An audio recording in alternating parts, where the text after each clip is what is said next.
My name's Caleb Danner. I'm 36 now, and I live 2 counties away from where I grew up, but I still dream in that flat, open way, sky first, then everything else. If you've ever spent a whole childhood with your horizon broken only by a silo and a church steeple, you know what I mean? I'm telling this like a confession because I don't know what else to call it. I've tried to file it under farm stuff, under small-town weirdness, under things you don't talk about because you don't want to become the kind of person who talks about them. None of it sticks. Morrow Ridge isn't even really a town. It's a post office, a volunteer fire department with a garage door that always sticks, a diner that smells like burnt toast no matter what time you go in, and a cluster of houses spaced out along County Road 6, where the mailboxes lean like tired men. On summer nights you could hear crickets so loud it sounded like electricity, and the screen doors would slap shut up and down the road as people let dogs in and out. My dad's farm sat just outside the town line, corn and soy on both sides, the kind of land where if you drop a wrench in the field, you'll find it again 3 seasons later. The soil there is black and heavy, and it holds on to things. It holds on to rain. It holds on to footprints. It holds on to anything you bury in it. I was 17 when my father started acting like the South Lot was sick. He didn't say it like that. He didn't say anything dramatic. He just stopped planting it. Dad was the sort of man who kept his sentences short and his hands busy. He didn't do moods. The closest he came to anxiety was cleaning something twice. That spring, he cleaned the tractor cab so thoroughly, it looked like it belonged to someone who didn't live on a farm. "Why aren't we planting the South Lot?" I asked one morning, standing on the porch with my boots half-laced, smelling cut grass from where Mom had mowed around the clothesline. Dad was tightening a strap on the seed bags. He didn't look up. "Ground's not right. It's the same as last year." He pulled hard enough the strap squealed. "Not right." That was all he gave me. In our family, questions were like stones you tossed into a pond. You watched the rings spread and you accepted that you'd never see the stone again. But you still listened for the splash. The first time I went out there that spring was because I needed a place to smoke without Mom smelling it on me. The South Lot sat down past the windbreak of old cottonwoods. From the road you couldn't see it, and from the house it was just a strip of brown between green. The air was damp, and the dirt clung to my soles. The fence line had rusted barbed wire, and there was a sagging gate, with a chain Dad kept looped like a lazy warning. I unhooked it anyway.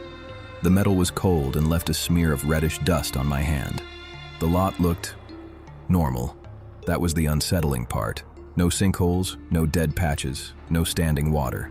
Just a rectangle of earth, ready for seed. Except for one thing. The ground in the center had a slight rise, like a buried back. Not a mound, not enough that anyone driving by would notice. But if you walked the land the way farmers do, with your eyes not on the sky but on the soil, you'd see it. I stood there with my cigarette burning down too fast, and I felt something I didn't have a name for yet. Not fear exactly, more like your body recognizing a wrong note before your mind can place the melody. That evening at the diner, Klein's, with the orange vinyl booths cracked like old lips, I brought it up to my friend Nolan. Nolan's dad ran the feed store, so Nolan knew everything before it was news.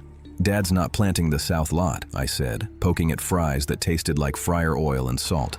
Nolan shrugged. "Maybe he's rotating." He's never rotated that lot. And there's, I don't know, something in the middle. Nolan looked up quick. His eyes flicked to the counter where old men drank coffee and pretended they weren't listening. Then he leaned closer, lowering his voice like we were in a church. "Don't mess around out there," he said. That made me laugh because Nolan didn't give warnings. Nolan stole road signs and shot bottle rockets at cows. "Why?" He swallowed, Adam's apple bobbing. "Just don't." I went home with that warning sitting in my chest like a pebble. That night, through my open window, I could hear the distant thrum of a truck on the highway and the lonely whistle of a train. The familiar sounds didn't settle me the way they normally did. They felt like they were happening in a different world, one Dad was keeping me out of. A week later, Dad woke me before dawn. He stood in my doorway in his work jacket, smelling like diesel and coffee. The hall light behind him made his face a hard shape. "Get up," he said. "Come with me." "Where?" He hesitated, like the word itself tasted bad. "South Lot." The kitchen was quiet except for the refrigerator hum. Mom was asleep, her purse still on the chair from the church committee meeting the night before. Dad poured coffee into a thermos with shaking hands, just slightly. Enough that I noticed. enough that my stomach tightened. We drove the farm truck down the dirt lane. The headlights washed over the cottonwoods and threw long shadows through the branches. When we reached the gate, Dad didn't unlock it right away. He sat with his hands on the steering wheel, staring at the dark field like it could stare back. "You ever hear about the Keller boy?" he asked. I frowned. "What Keller boy?" He exhaled through his nose. "See, that's the thing. I had heard the name Keller. Everyone had. They were the family with the big house on the hill and the 4th of July fireworks that made kids from other towns jealous. But I didn't know any Keller boy." Dad got out, unhooked the chain, and drove through. We parked near the rise. In daylight, it might have been nothing. In the pre-dawn gray, it looked like a heartbeat under the soil. Dad handed me a shovel. The wood was smooth from use. His own shovel had a chipped blade. "We're gonna dig," he said. My throat went dry. "Why?" "Because I can't stand it anymore." He started first, stabbing the earth and levering it up. The soil was damp and heavy, smelling rich and metallic. Worms writhed in the fresh air. Dad dug like he was trying to break through something that wasn't dirt. I hesitated only a second before I joined him. Not because I wanted to, but because the look on his face made it feel like refusing would be worse. We worked without talking for a long time. The only sounds were our breathing and the wet thud of dirt hitting the growing pile. The sky lightened slowly. A rooster crowed from somewhere down the road, sharp and foolish. About 3 feet down, my shovel hit something that wasn't stone. It gave a hollow, dead sound. Dad froze. He stared at the spot like it had spoken. I scraped dirt away with my hands. The soil got under my nails. The cold seeped into my fingers. Plastic. Thick, black, like the kind you use to cover silage. Dad's face had gone pale beneath his tan. He lowered himself into the hole, knees pressing into the damp earth, and with a careful, trembling motion, he peeled back the edge of the plastic.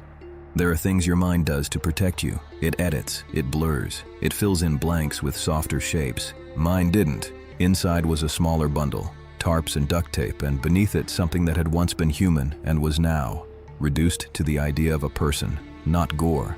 Not a movie scene, just the unmistakable geometry of bones and clothing that no longer had a body inside it. A shirt, blue with a faded logo, jeans. The curve of a skull turned slightly, as if it had been laid down with intention. Dad made a sound I'd never heard from him. Not a sob, not a yell, something like an animal trying to keep itself quiet while dying. I backed out of the hole so fast I slipped. My stomach clenched and I retched into the dirt pile, tasting bile and coffee.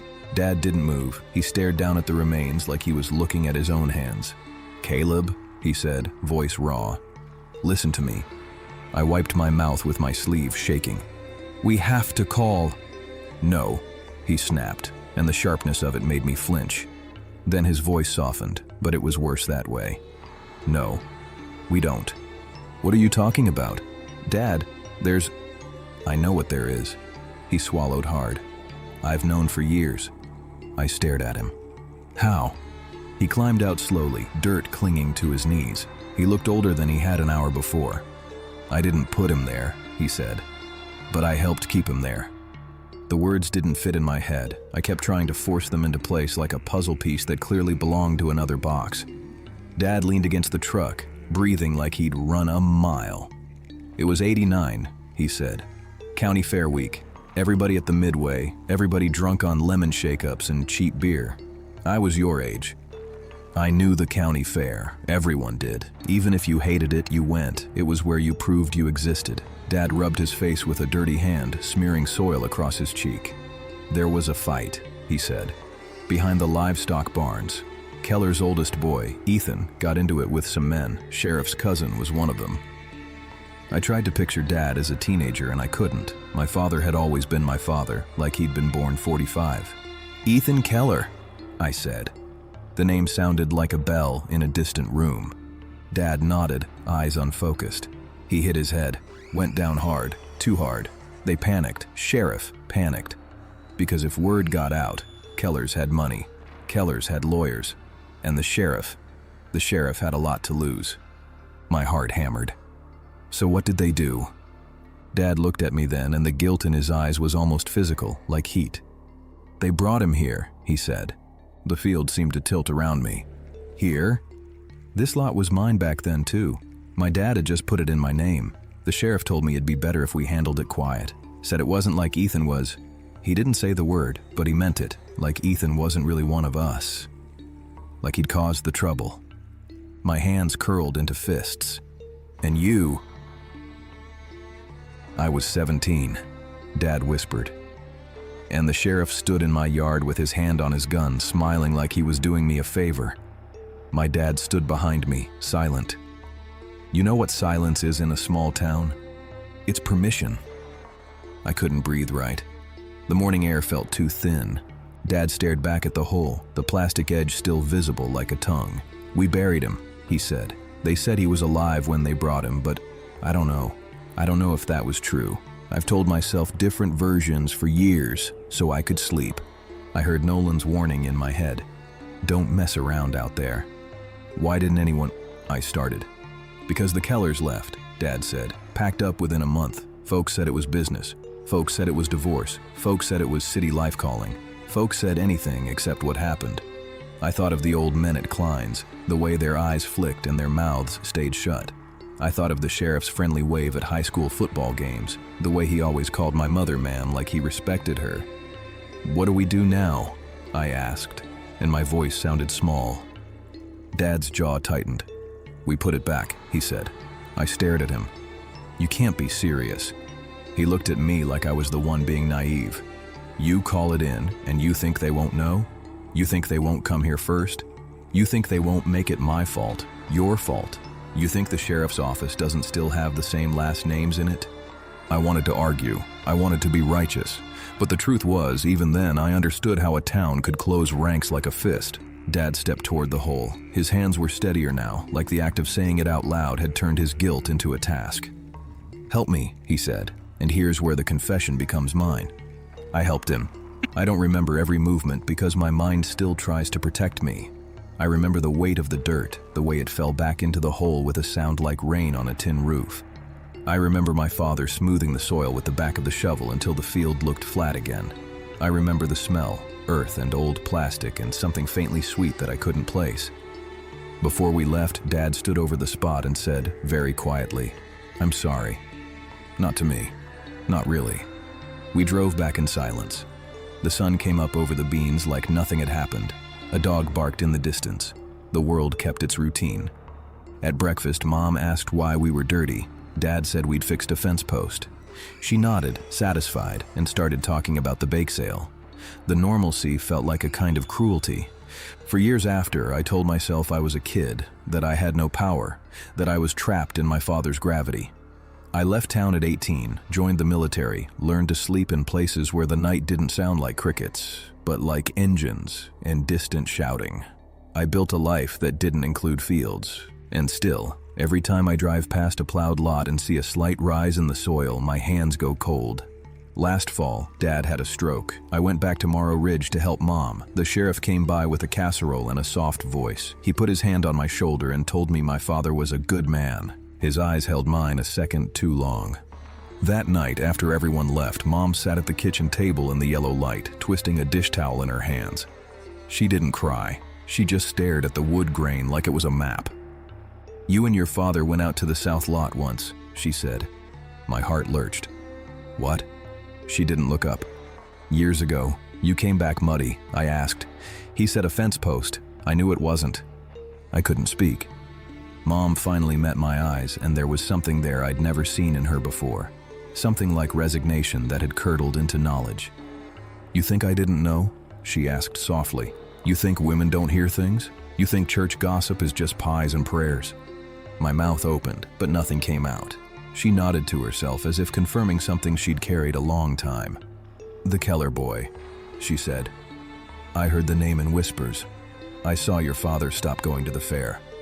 I saw him flinch every time the sheriff laughed too loud. She reached across the table and took my hand. Her fingers were warm. Caleb, she said, you need to understand something. I stared at her, waiting.